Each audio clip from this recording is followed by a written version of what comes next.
What is up, my homies? It's your boy Evolve Games here, and today I am back with another top 5 zombies video. Y'all seem to enjoy it, so let's get right down into it. We have the top 5 Pack-a-Punch upgrades, and this means it's not like the best gun when it's Pack-a-Punched, because I mean that to me that would be the. Sorry if you hear noises in the background. Hold on.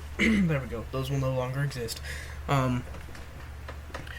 It's oh god. Hold on. There we go. So it's like guns that really suck non-pack-a-punched, but then when you pack-a-punch them, they just become absolutely amazing. And coming down to the number 5 spot, this is a little bit of a surprise. I didn't really have too much of a number 5 spot. It was a tie between this gun and the Panzer Shrek, but I put this gun because it's a lot more useful, and that's the G11 from Black Ops 1. A lot of people hated the G11. It's a personal favorite. I really like the G11 in multiplayer, single player, and zombies. It was an all-around favorite gun, and when Pack-a-Punch, it becomes the G115 generator, and it is really good. If you get this gun on Shangri-La, this is where it really shines, is on Shangri-La, because it has a very high fire rate. It's I think it's 1250 or something like that, 1250 RPM. That's more than the G18 from Modern Warfare 2, which has one of the fastest fire rates in all the guns in all the Call of Duty so far. So that's really good. And it's really good. It doesn't have a lot of recoil like the G18 did, so it's really good because it's really good for clearing out a horde of zombies without having all the recoil. Sort of like the Hammer. The Hammer had so much recoil. It was such a good gun, but when they nerfed it with the recoil, it really messed up the Hammer. Now, coming down to the number 4 spot, we have the M1A1 Carbine from World at War Zombies. Now, this one can only be pack-a-punched on Der Riese, of course, and it becomes the Wittershins RC1. I don't understand the name. I don't know what a Wittershins is. RC, I mean, that sounds like remote control, but I don't know. It may not mean that. And when Pack-a-Punch, it does become the Wittershins RC1, and for those of you that don't know, the M1A1 Carbine has the worst fire rate of any gun that I can think of. It honestly shoots about as fast as, like, the M1911. Okay, it's really, really freaking slow. But when you pack-a-punch it, it becomes fully auto, okay? I don't know what the RPM is exactly. I do know it's pretty fast. It shoots pretty good. It shoots pretty fast. The damage is increased, and I don't know about the reload speed, but it almost feels like the reload speed's increased. No, don't quote me on that, because I don't know for sure. But the Wittershins RC1, I definitely like to use that in Der Riese. The only problem I see with this gun is the ammo. It consumes ammo, because it only has, I think, like 115 bullets or something, and it's just really not good for ammo. But no, I think it has 120, plus the 15 in the clip. Alright, yeah, alright, that makes sense. Yeah, I think that's what it has. And you'll probably be able to see in this video in the background, actually, what it has.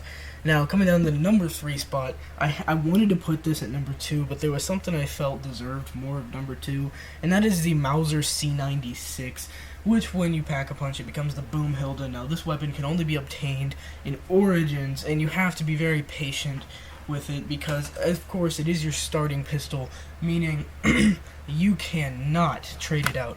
Well, actually, no, it's Origins. You can, because I believe you can dig it up. Yeah, you can dig it up. If you're playing Origins and you don't want your Mauser until you pack-a-punch it, say you want to get a couple different guns, but you still want to pack-a-punch the Mauser, you can go ahead and give it away. Just go ahead, dig around a little bit. You'll probably eventually get a Mauser out of the ground, and you can go pack-a-punch that. It's a pretty good gun. It's like a single-shot ray gun Mark II. It's really good for killing the Panzer, which is what I use it for.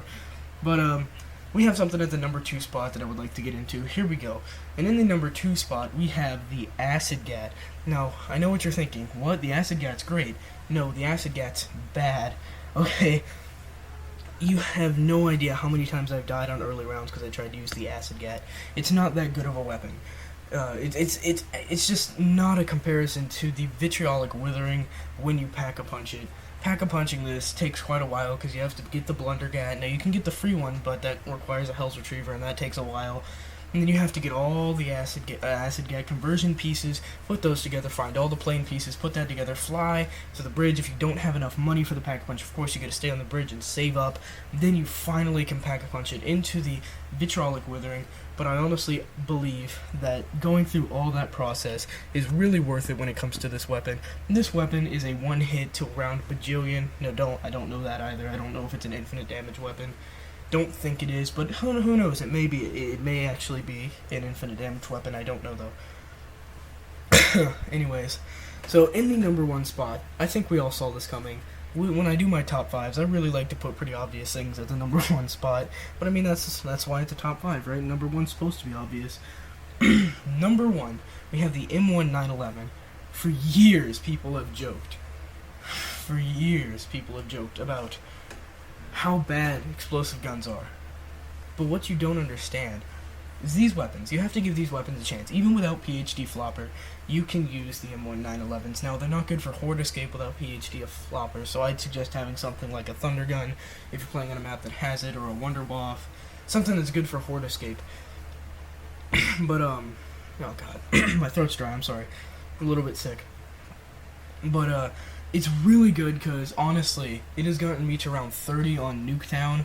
I didn't even have problems. It's like, the reason the game ended on, like, round 30 is because my friend and I were playing a co-op game and his mom came to pick him up. Okay, that's the only reason that game ended. I guarantee we probably could have beat some world record.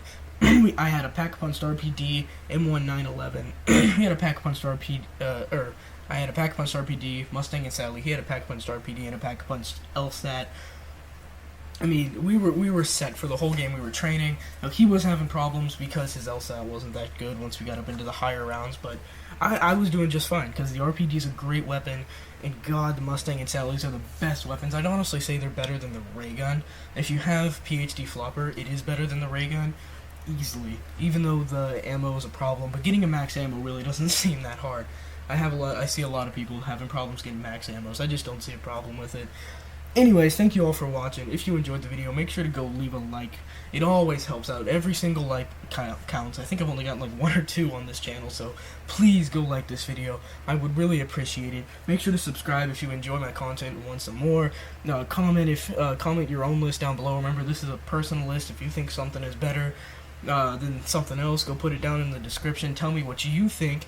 And that is all, my homies. Good night.